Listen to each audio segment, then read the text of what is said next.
بسم اللہ الرحمن الرحیم۔ عزیز طلباء السلام علیکم۔ آج ہم احسان کے بارے میں پڑھتے ہیں۔ قرآن مقدس سورۃ رحمان کی آیت مبارکہ هل جزاء الاحسان الا الاحسان، کہ احسان کا بدلہ احسان کے سوا نہیں۔ هل جزاء الاحسان الا الاحسان، کہ احسان کا بدلہ احسان کے سوا نہیں۔ اور احسان کے معنی، احسان کے مفہوم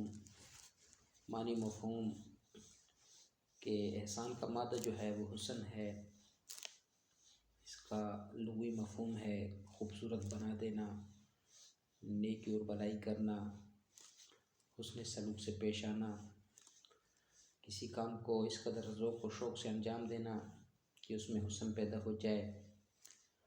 کسی چیز میں حسن تین وجوہات سے پیدا ہوتا ہے۔ ایک وجہ تو یہ ہوتی ہے کہ وہ چیز جو عقل کے اعتبار سے اچھی ہو، اور دوسری کہ جو چیز خواہش کی روح سے پسندیدہ ہو، اور تیسری چیز کہ جو نگاہ میں بلی معلوم ہو۔ تو اصطلاح شریعت میں احسان سے مراد وہ عمل ہے جو اس خوبی اور عمدگی سے انجام دیا جائے، کہ شریعت میں احسان سے مراد وہ عمل ہے جو اس خوبی اور عمدگی سے انجام دیا جائے کہ اللہ تبارک و تعالیٰ اور اس کے محبوب بندوں کو پسند آ جائے، کہ اللہ تبارک و تعالیٰ اور اس کے محبوب بندوں کو پسند آ جائے۔ احسان دراصل ہر اس نیکی کو کہتے ہیں جسے خوب تر طریقے پر انجام دیا گیا ہو اور انتہائی خوشنما اور دل پسند ہو۔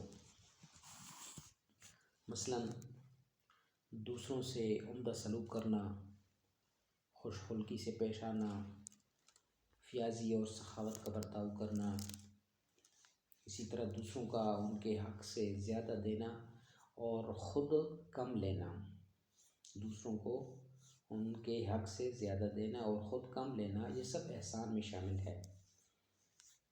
تو اسلام جہاں یہ تقاضا کرتا ہے کہ زیادہ سے زیادہ نیکی کی جائے، وہاں یہ بھی دین اسلام چاہتا ہے کہ ہر نیکی خوب طریقے پہ کی جائے، ہر نیکی خوب طریقے پہ کی جائے۔ چنانچہ حضور نبی کریم صلی اللہ علیہ وسلم کا ارشاد مبارک ہے کہ تو اپنے عمل کے بارے میں یہ سمجھ کہ یہ آخری عمل ہے، تو اپنے عمل کے بارے میں یہ سمجھ کہ یہ آخری عمل ہے، اس عمل کے بعد مجھے دوبارہ پھر سے عمل کرنے کا موقع ہی شاید نہ ملے۔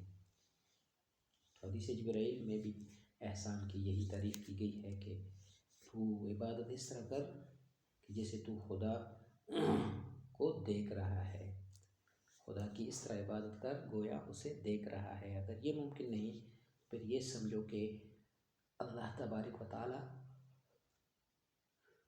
تجھے دیکھ رہے ہیں، کہ اللہ تبارک و تعالیٰ تجھے دیکھ رہے ہیں۔ الاحسان ان تعبد اللہ کأنک تراہ فإن لم تکن تراہ فإنہ یراک، کہ خدا کی اس طرح عبادت کر گویا اسے دیکھ رہا ہے۔ اگر یہ ممکن نہیں تو یہ سمجھو کہ وہ رب تجھے دیکھ رہا ہے۔ تو احسان کا مفہوم جو ہے یہ عدل سے زیادہ وسیع ہے۔ احسان کا مفہوم جو ہے یہ عدل سے زیادہ وسیع ہے۔ عدل سے مراد کسی کا پورا پورا حق دینا ہے، عدل سے مراد کسی کا پورا پورا حق دینا ہے، لیکن احسان یہ ہے کہ دوسرے کو اس کے حق سے زیادہ دیے جائے اور خود اپنے حق سے کم لیا جائے۔ احسان یہ ہے کہ دوسرے کو اس کے حق سے زیادہ دیا جائے اور خود اپنے حق سے کم لیا جائے۔ زیادہ واضح الفاظ میں اس طرح کہا جا سکتا ہے کہ کسی معاملے میں برابر کا بدلہ لینا یا دینا یہ تو ہے عدل، لیکن سزا دینے کی بجائے دوسرے کو معاف کر دینا اور عمدہ سلوک سے پیش آنا یہ احسان کہلاتا ہے۔ اور انسان پر عدل و انصاف سے کام لینا وہ تو واجب اور فرض ہے، اور احسان کرنا یہ پسندیدہ اور مستحب ہے۔ احسان کرنا کیا ہے؟ پسندیدہ ہے اور مستحب ہے، اور احسان سے ہماری زندگی کا کوئی پہلو جو ہے وہ خارج نہیں۔ احسان کی دنیا جو ہے بڑی وسیع ہے۔ احسان اپنے وسیع معنی میں ایک جامع صفت ہے جو نیکی کی ہر قسم میں شامل ہے۔ یہ معاملات، عقائد اور عبادات یہ سب پہ حاوی ہے۔ اب معاشرتی ضرورت اس کی کیا ہے؟ احسان جو ہے بہتر معاشرتی زندگی کا سرچشمہ ہے۔ اس میں کوئی شک نہیں کہ ایک صالح معاشرے کے قیام کا انحصار جو ہے وہ عدل پر ہوتا ہے۔ ایک صالح معاشرے کے قیام کا انحصار وہ عدل پر ہوتا ہے، لیکن اس میں حسن اور خوبی جو ہے وہ احسان سے پیدا ہوتی ہے۔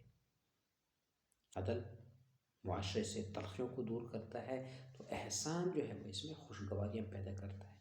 احسان ایک ایسا وصف ہے جس سے عوام میں محبت اور الفت کے جذبات پیدا ہوتے ہیں، باہمی عناد اور بغض ختم ہو جاتے ہیں، اور معاشرے میں کیا ہوتا ہے؟ امن و سکون کی فضا جو ہے وہ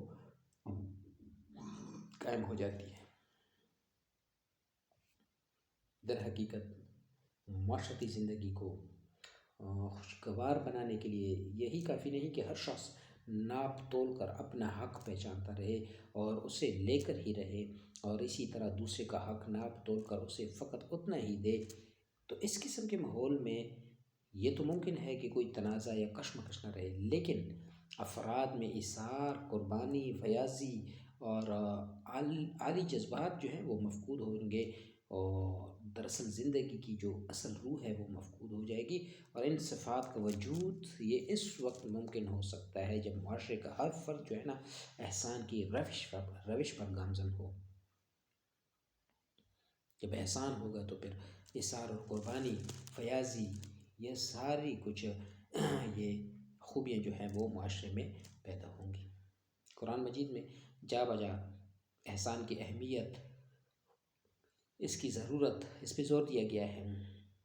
والدین اور اقارب، ہمسایہ اور مسافر سب کے ساتھ اسے سلوک کی تاکید ہے۔ ان اللہ یأمر بالعدل والاحسان وایتاء ذی القربی، بے شک اللہ جل جلالہ عدل و انصاف کا حکم دیتا ہے۔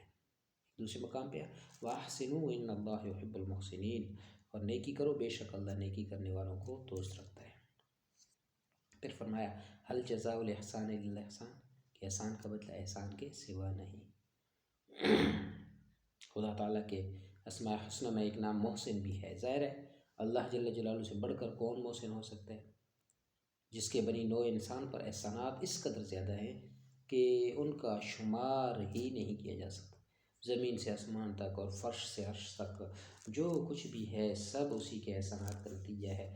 تو یہی وجہ ہے کہ اللہ جل جلالہ خود اپنی مثال دے کر بندوں کو آپس میں احسان کرنے کا حکم دیتا ہے۔ اللہ جل جلالہ نے سورۃ قصص میں فرمایا وَأَحْسِنْ كَمَا أَحْسَنَ اللَّهُ إِلَيْكَ، اور نیکی کر جیسے تیرے ساتھ اللہ نے نیکی کی ہے۔ وَأَحْسِنْ كَمَا أَحْسَنَ اللَّهُ إِلَيْكَ، نیکی کر جیسے تیرے ساتھ اللہ نے نیکی کی۔ وَقُولُوا لِلنَّاسِ حُسْنًا فرمایا سورۃ بقرہ میں، وَقُولُوا لِلنَّاسِ حُسْنًا، اور تم کہنا لوگوں سے اچھی بات۔ اور اللہ جل جلالہ عادل بھی ہیں، محسن بھی ہیں۔ اس کا عدل یہ ہے کہ جب تک کوئی شخص بدی کا مرتکب نہیں ہوتا اس کے نام اعمال میں بدی درج نہیں ہوتی۔ عدل اس کا یہ ہے کہ جب تک کوئی شخص بدی کا ارتکاب نہیں کرتا، مرتکب نہیں ہوتا، اس کے نام اعمال میں بدی درج نہیں ہوتی۔ اور بعد اعظام جب بدی کا ارتکاب کر دیتا ہے تو اس جرم کی صورت میں صرف ایک بدی لکھی جاتی ہے، لیکن نیکی کی صرف نیت ہی کی جائے تو ایک نیکی اس کے حساب میں درج ہو جاتی ہے۔ صرف نیت کرنے پر ہی ایک نیکی اس کے حساب میں درج ہو جاتی ہے، اور نیت کیا ہے اور نیت پر عمل کیا ہے اور نیکی کر لی ہے، اگر اس پر عمل کیا جائے تو پھر کیا ہوتا ہے 10 تا 700 نیکیاں اس کے حساب میں لکھ دی جاتی ہیں، اور یہ اتنا زیادہ اجر دینا ایک نیکی پہ، یہی احسان ہے، یعنی حق سے زیادہ دینا، یہ احسان کہلاتا ہے۔ حضور نبی کریم صلی اللہ علیہ وسلم کی حیات طیبہ کامل نمونہ، آپ صلی اللہ علیہ وسلم نے صرف اپنوں سے بلکہ دشمنوں سے بھی ہمیشہ احسان کا سلوک کیا۔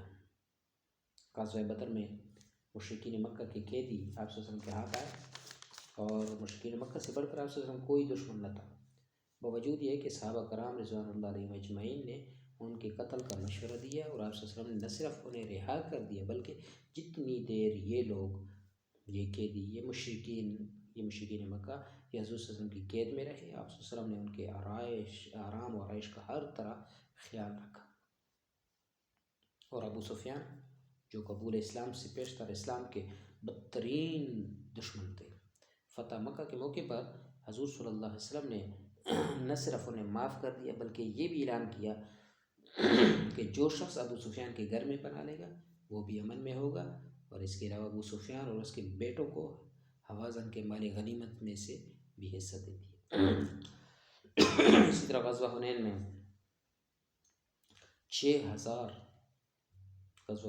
6,000 مرد و عورت قیدی بن کے آئے.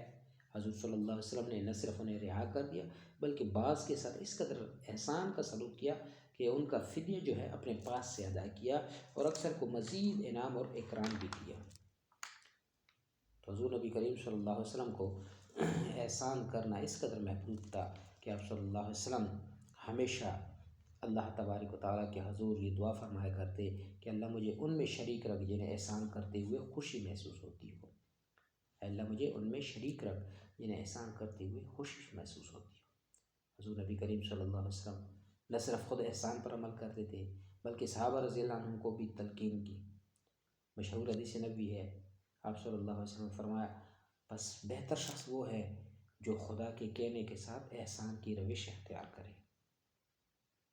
اور فرمایا احسان یہ ہے کہ تو اللہ کی عبادت اس طرح کر گویا تو اسے دیکھ رہا ہے. اگر تو اسے نہیں دیکھ رہا تو وہ تجھے دیکھ رہا ہے. اور پھر آپ صلی اللہ علیہ وسلم نے فرمایا جو اپنے قرض دار کو مہلت دے گا یا اس کا قرض معاف کر کے اس پر احسان کرے گا تو قیامت کے دن خدا کے عرش کے سائے میں ہوگا. کہ جو اپنے قرض دار کو مہلت دے گا یا اس کا قرض معاف کر کے اس پر احسان کرے گا تو قیامت کے دن خدا کے عرش کے سائے میں ہوگا. اور حضور صلی اللہ علیہ وسلم کا ارشاد ہے یہ نہ کہو کہ لوگ ہمارے ساتھ احسان کریں گے تو ہم بھی احسان کریں گے اور وہ زیادتی کریں گے تو ہم بھی زیادتی کریں گے، بلکہ اس بات پہ پختہ ہو جاؤ کہ احسان کرنے والوں کے ساتھ احسان کرو گے اور برائی کرنے والوں کا جواب بھی احسان ہی سے دو گے. کہ احسان کرنے والوں کے ساتھ تو احسان کرو گے ہی اور برائی کرنے والوں کا جواب بھی احسان ہی سے دو گے. تو آپ صلی اللہ علیہ وسلم کا یہ ارشاد ہے کہ ساری مخلوق عیال اللہ ہے، اللہ کی عیال ہے. ساری مخلوق اللہ کی عیال ہے اور مخلوق میں اللہ کے نزدیک زیادہ محبوب وہ ہے جو اللہ کے عیال کے ساتھ بلائی سے پیش آئے. فرمایا ان اللہ کتب الاحسان علی کل شیء، ان اللہ کتب الاحسان علی کل شیء کہ اللہ جل جلالہ نے ہر چیز پہ احسان فرض کیا ہے. اللہ تعالیٰ نے ہر چیز پہ احسان فرض کیا ہے. اور آپ صلی اللہ علیہ وسلم کی دعا یہ ہے کہ اللہ مجھے ان لوگوں میں شامل کر جنہیں احسان کرتے ہوئے خوشی ہوتی ہو. تو احسان کے بارے میں آج اس کے معنی اور مفہوم کے بارے میں اور اس کی ضرورت و اہمیت کے بارے میں پڑھا. کل کے لیکچر میں انشاءاللہ احسان کی جو اقسام ہیں، اس کے تقاضے ہیں اور پھر ثمرات جو احسان کے ثمرات اور فوائد ہیں اس کے بارے میں انشاءاللہ پڑھیں گے. السلام علیکم ورحمۃ اللہ وبرکاتہ.